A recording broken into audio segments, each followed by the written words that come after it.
소백산 자락, 한적한 시골 마을. 오늘도 저는 스님 한 분을 만나러 길을 나섰습니다. 겨울 정치 고즈넉한 이곳은 경북 봉화군 무랴면인데요. 불교 수행 공동체 법화림의 수행터인 법화도량이 있는 곳이죠.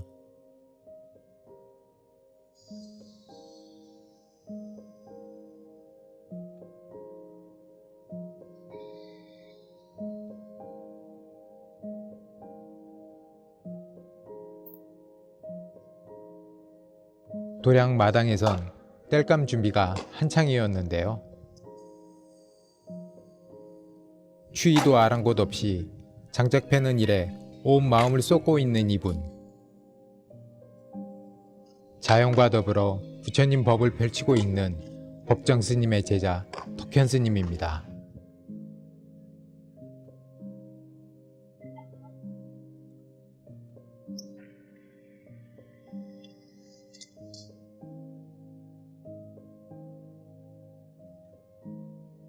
스님 안녕하십니까? 아유 오랜만에 뵙습니다. 여기 좀 소개 좀 해주세요. 법화도량. 네, 제가 그때 기상사에서 나온 뒤로 예. 그 전에 선원이나 토굴 같은 데서 수행하면서 지내서 그런 생활로 다시 돌아가려고 했는데 기상사에서 저를 알게 된 사람들이 어디 이렇게 도량을 하나 만들고 거기서 같이 수행하고 공부하고 그렇게 해나갔으면 좋겠다고 하셔서 이 사바세계를 살아가는 모든 중생들이 또 사람들이 다 힘들고 아프고 괴롭잖아요. 네. 그렇지만 다 한결같이 마음속에서 이렇지 않은 세상 혹은 이렇지 않은 우리, 이렇지 않은 내면의 어떤 행복, 평안 이런 걸 다 갈구하잖아요. 근데 제가 이제 수행하다가 나중에서야 법화경을 보게 되는데 그 법화경의 가르침이 기본적으로 중생들의 그런 원이 사실은 이 사바세계를 만들고 또 부처님이 그런 중생들을 건지시기 위해서 이 세상이 도량으로서 존재하는 것이다. 그리고 세상에서 고통받으면서 이렇게 윤회하는 중생들이 결국은 부처님 법을 통해서 생사의 괴로움에서 벗어나고 또 다 저마다 성부를 향해서 나아가고 하는 것이다. 이런 가르침을 접하면서 눈이 확 열리는 것 같았어요. 우리가 왜 살고 있는지 또 어디를 향해서 가야 하는지 어떤 세상을 만들어 가야 하는지 그 어떤 실존적인 방황이나 회의에 대한 답을 얻은 것 같은 그런 느낌이 들더라고요. 그래서 이 법화경의 가르침을 알아야 혹은 이것을 진심으로 믿고 받아들이게 되어야 비로소 이 세상 혹은 나 자신, 우리의 생사 이것의 의미를 알게 되고 또 결국은 이제 그 성불이라고 하는 공통의 목적을 향해서 함께 나아가게 되는구나. 그리고 이 세상도 그런 목적으로 사람들이 살아가기 시작할 때 비로소 의미를 가지게 되고 또 점점 살기 좋은 곳, 또 모두가 다 수행하는 아름다운 도량으로 그렇게 바뀌어갈 것이다 이런 생각이 들었어요. 그래서 이제 법화림 혹은 법화도량 이런 이름을 붙이게 된 것입니다. 사람들한테도 이제 그렇게 수행의 길로 같이 가자고 하고 싶었고, 그래서 이제 여기 도량을 만들면서도 이제 우선 그 법화경의 정신 이것을 받아들이고, 그리고 이제 우리 살아가는 삶이 또 이 도량에 와서 함께하는 여러 신행 활동이 자기 깨달음에 이어지도록 그렇게 해가자는 뜻에서 그렇게 이름을 붙이게 되었어요. 제가 여기다 도량을 짓고 지내고 하니까 이제 사람들이 와서 수행도 하고 또 이렇게 이제 공동체가 이루어져 갔는데, 한편으로는 법정 스님의 유지를 제가 온전히 받들지 못하고 길상사에서 그냥 얼마 안 돼서 떠나온 것이 약간 마음에 짐도 되고 죄송스럽더라고요. 그래서 이 법화림이라는 이름에도 법정 스님의 그 뜻이, 가르침이 내가 떠나서 여기서 아무것도 없는 데서 다시 시작하지만 여기서부터는 제대로 땅에 뿌리 내리고 최선은 아닐지라도 이렇게 인연 따라서 내 할 바는 해 나가는구나. 못 미치지만 어떤 그렇게 그런 길에서 크게 벗어나지는 않았구나 이렇게 생각이 들어요. 항상 그 핵심은 수행에 두려고 해요. 그리고 부족하지만 그래도 사람들 이래저래 독려하고 점검하고 하면서 같이 해나가고 있죠. 선생님, 그러면 한번 그 밖에 있는 대중들도 여기 이렇게 조금 참여하고 싶다고 그러면 어떻게 하면 됩니까? 그냥 오시면 되죠. 네.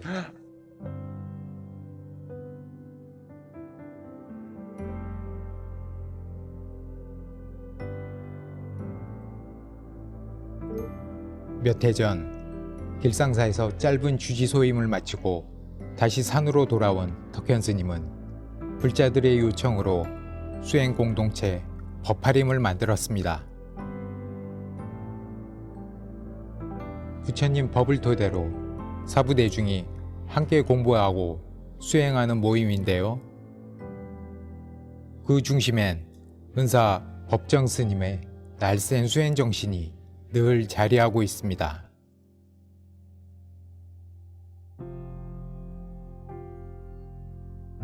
그때가 80년대였으니까 그때 그 정치 상황이라든지 시대적인 분위기 있잖아요.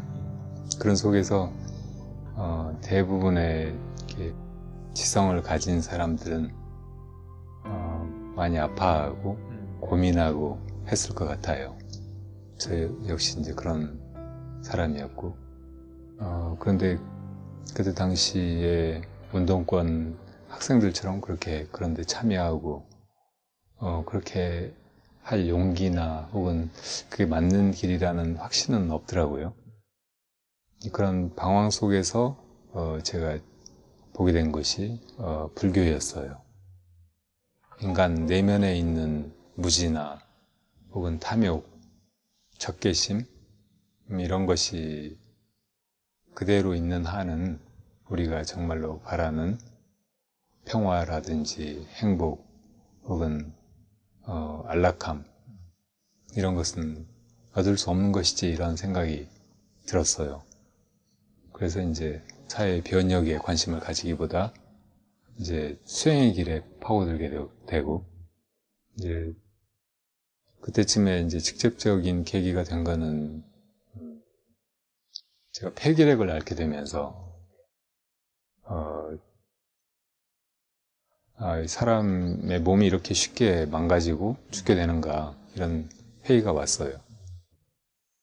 그래서 내면적으로 나를 먼저 해방시켜야 되겠다. 나를 자유롭게 하고 내가 정말 원하는 걸 하고 내가 추구하는 것들을 향해서 그렇게 살아야 하겠다 이런 생각이 들어서 실제로 그렇게 이제 내 사고라든지 생활 방식을 전환하니까 한 석 달 만에 완전히 나와버렸어요. 네.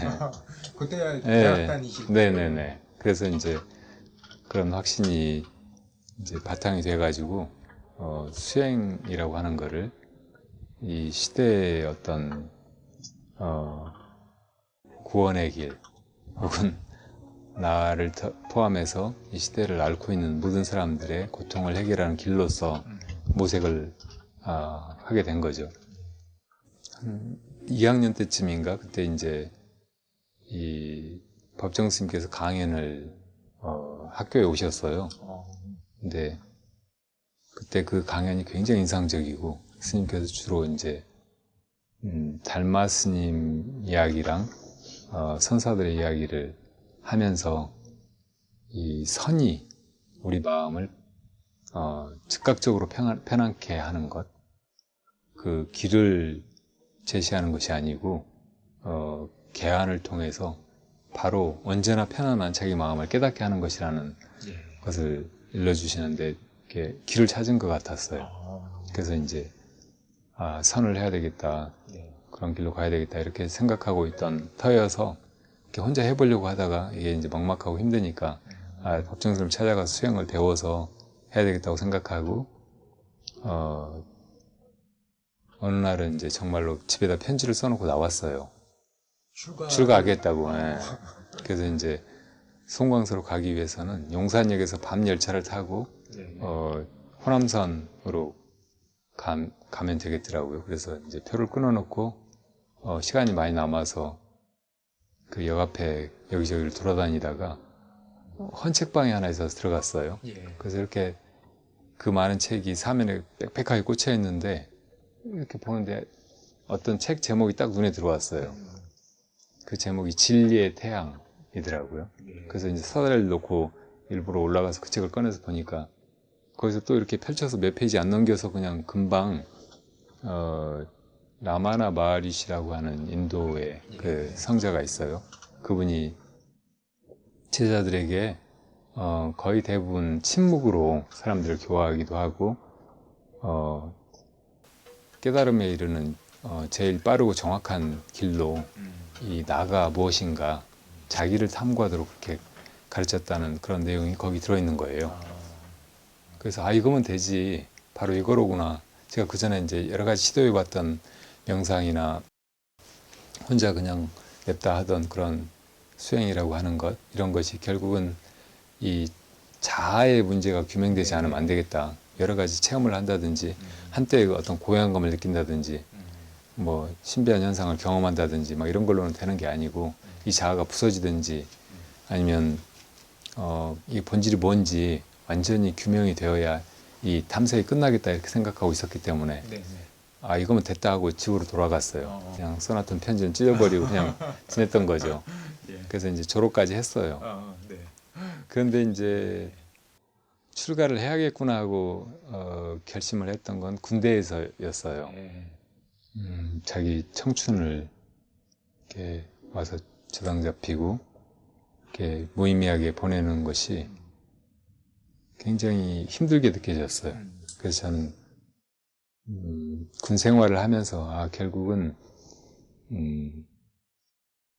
내가 비전을 보았던 그 수행의 길에 나를 던져야 되겠다. 그냥 이게 어정쩡하게 해서 될 일이 아니고 나를 바쳐서 가야 될 길이겠다 이런 확신이 들었어요. 그때 이제 같이 살던 제 사촌 동생이 있었어요. 걔한테는 알리고 가야 이제 막 찾아서 막 그러지 않을 것 같아서. 그래서 사람들이 나 찾아오려고 하면 내가 찾아오기 전에 날 찾지 말라고 해라. 그러고 그냥 바로 송광서를 갔고 그 전에 법정스님한테 들었던 강연 때문에 법정스님에 가서 제자가 되려고 했죠. 근데 스님은 제자 안 받으신다고 해서 이제 그냥 포기하고 지내기도 했는데 행자생활 말년이 되어가면서 몇 개월 행제생활 몇 개월? 6개월. 6개월이요. 네. 예. 근데 그래도 이제 스님 생각하고 절에 왔는데 예. 그 은혜를 잊어버리면 안 되겠다고 생각하고 시간 나는 대로 가서 스님 도량에 청소도 해드리고 울력도 하고 그랬거든요. 근데 제가 이제 울을 잘하니까 스님이 시간이 좀 나셨나봐요. 행자. 나중에는 조금 여유가 있고 그랬어요. 예. 그래서 스님이 저 일하는 걸 보고 받아주신 것 같아요. 쿨하시면서 받아주셨다. 처음에는 이제 제자를 더 이상 안 받는다고 그러셔서 이제 다음 날까지 은사스님을 정하지 못하면 다른 절로 가거나 집에 가거나 해야 된다고 해서 찾아가서 이제 그 말씀을 드렸죠. 그랬더니 스님이 웃으시면서 들어오라고 하시더라고요. 그래서 되겠구나 하는 직감이 들었어요. 근데 이제 앉자마자 왜 출가하려고 하는데 하고 다그쳐 물으시는데 입이 안 떨어지더라고요. 근데 스님이 그냥 자답하시듯이 그래 다 때 되면 인연 따라 들어오는 게 이 불문의 일이라고 내가 특별하게 뭘 가르쳐 줄 것도 없고 옛날 제자가 된 사람들은 자기 목숨을 바쳐서 도를 구했고, 스승은 또 제자의 목숨을 맡은 것처럼 제자들을 가르치고 했는데 지금은 그런 시대가 아니라고. 그렇지만 중대한데 은사가 필요하고 뒷바라지를 해야 된다고 하니까 내가 그런 의미에서 이름은 지어주겠다고 이렇게 그 자리에서 받아주신 거예요.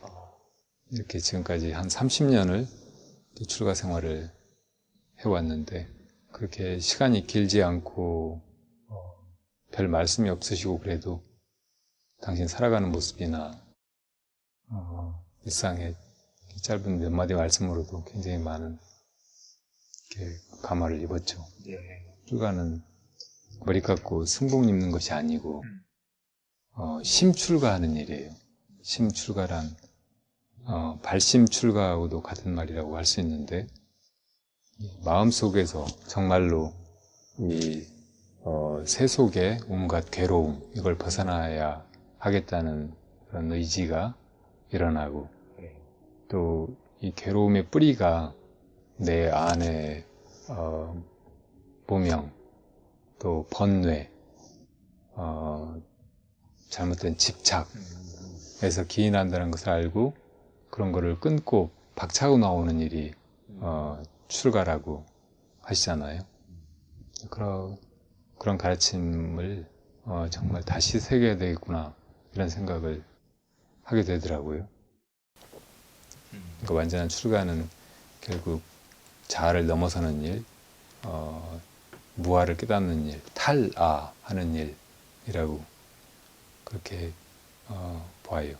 그래서 이게 진정한 수행을 통해서 깨달음에 이르는 걸 통해서 완전한 출가가 이루어지는 일이지 그냥 한때 세속이 그것이 복잡하고 싫고 괴롭고 하니까 거기서 벗어난다고 해서 출가가 다 이루어지지는 않는 것 같아요. 그래서 법정 스님도 거듭거듭 출가해야 한다고 매일 새롭게 시작해야 된다고 그런 말씀을 하셨는데 저도 요즘 와서 이제 정말 내가 출가자가 맞는가 그렇게 제대로 출가의 정신을 놓치지 않고 살고 있는가 다시 돌아봐야 되겠다는 생각이 들었어요. 선원 다닐 때는 또 굉장히 행복했어요. 만족스럽고 내가 여기 오지 않았다면 이 세상을 정말 어떻게 살았을까, 여기 오지 않았다면 이렇게 좋은 도반들을 어디서 만났을까, 또 이런 선지식들을 어디서 찾을 수가 있었을까 이렇게 느끼고 지금도 돌이켜보면 그 행자 생활이나 선원에서 지내던 생활은 정말 완전히 만족스러운 그런 생활이에요. 법구경에 이런 그 개송이 있어요. 악도에 떨어진 중생들은 인간들을 부러워하고 인간들은 천상의 신들을 부러워하며 천상의 신들은 숲속의 수행자를 부러워한다. 그래서 제가 그렇게 아무도 부럽지 않은 그런 시간을 조금 살았어요. 굉장히 복된 일이고 감사한 일이고 사실은 출가한 사람은 그런 행복으로 살아가야 되고 그럴 자격이 있다고 생각이 들어요. 그렇지 않으면 출가한 보람이 없고 사실은 모습만 출가자지 우리 내면은 그냥 속이기가 쉽거든요.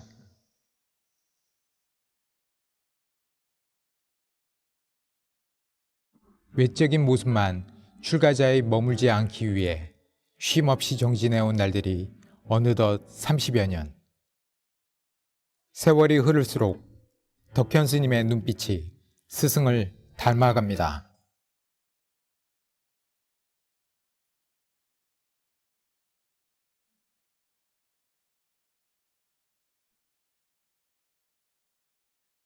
제가 스님 모시고 불이람에 지낼 때 그때 송광사 큰절에서 수련회를 하고 스님이 거기 갔다가 그 수련회에 동참했던 어떤 젊은 목사님을 데리고 올라오셨더라고요. 예. 근데 그 불이람에 가면 처음에 터널을 이렇게 지나가다가 갑자기 확 열려서 이제 암자가 드러나요. 예. 근데 거기 딱 나오면서 그 목사님이 아, 여기 스님 곧 천국 갔네요. 그랬어요. 스님, 자네 천국에 가본 모양이네. 그러시고. 스님이 그렇게 그 속정이 있으시고 굉장히 그럴 만한 사람한테는 자비롭게 대하시고 예. 그러셨는데 또 어떤 때는 굉장히 냉정하고 가차없고 매몰차다 싶게 그렇게 사람들 대하시는 것도 많이 봤어요. 그건 제가 나중에 스님을 모시면서 이해하게 된 바로는 스님의 지나친 그 명성, 지명도 때문에 스님이 당신을 지키기 위해서 둘러치고 있던 장막 같은 거였다는 생각이 없어요. 그렇지 않으면 아마 스님이 너무 많은 사람들이 찾아오고 스님 일상을 방해하고 그래서 아마 중노릇을 제대로 못하시거나 스님답게 사실 수가 없었겠죠. 그래서 그런 식으로 그냥 일단 사람들을 걸러내거나 시험하는 그런 관문이었던 것 같아요. 은 선생님께 뭐라고 그럴까요? 가장 큰 가르침이라고 그럴까? 뭐 그렇게 생각되는 게 있으신가요? 스님 그 입적하시는 순간에 폐암으로 돌아가셨잖아요. 예.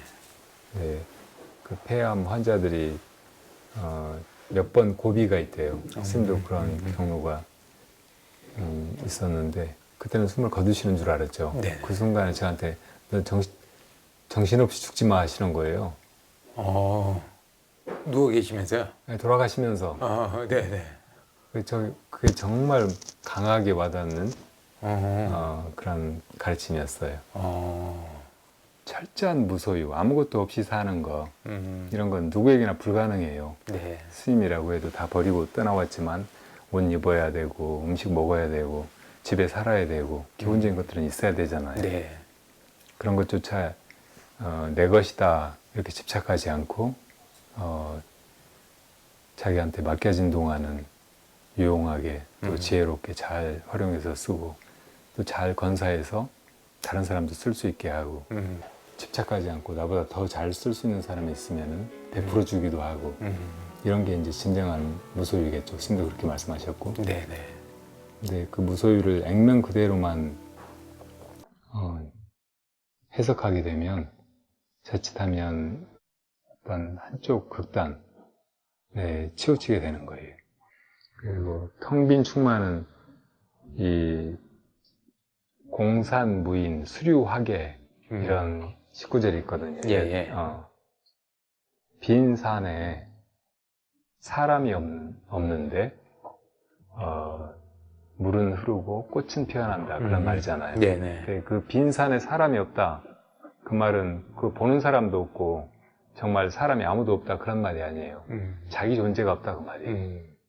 자기 존재 없는 상태에서의 이 법계 이대로가 다 나고 내 모습이고 그런 경지 이걸 그렇게 읊은 거죠. 그게 텅 빈 충만이에요. 스님, 출가에 대한 의미를 이제 다시 한번 생각해 본다고 하면 출가를 어떻게 말할 수 있을까요?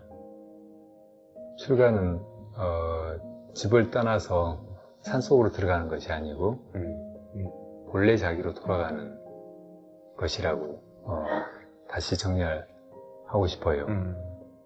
한번 출가를 해버린 사람은 집으로 못 돌아가요. 그렇습니까? 내면적인 출가, 진실한 출가가 이루어졌다면 계속 그 길로 가면서 결국은 자리이타 그것만이 삶의 목적이고 어디 머무는가 세상에 있는가 뭐 산속으로 들어갔는가 이런 거는 중요하지 않게 되죠. 제가 다음 생에 어느 절로 갈 것인가 굳이 물어보신다면 대답해 드릴게요. 어느 절로 가실 것 같으세요? 가나다라 바바사.